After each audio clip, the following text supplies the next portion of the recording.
Hello guys! Magandang tanghalian po sa inyo lahat.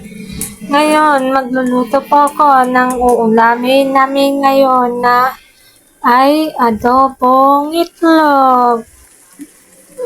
Adobo po kami ngayon ng itlog dahil wala nga po kami budget para sa mga karne-karne. Yan, puro itlog lang ang bibilin ko. At inuluto ko ngayon para sa mga anak ko. Tipid-tipid muna tayo dahil wala tayo ganong budget sa mga karne. Kaya yan, itlog na lang ang isasahog natin muna, guys. Yan, itlog lang ang lulutuin natin. Adobong itlog po yan.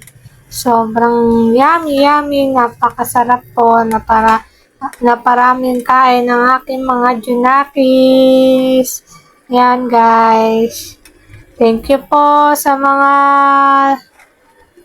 nanonood ng aking mga video, sa mga supported ko follower. Maraming po salamat. Thank you for watching.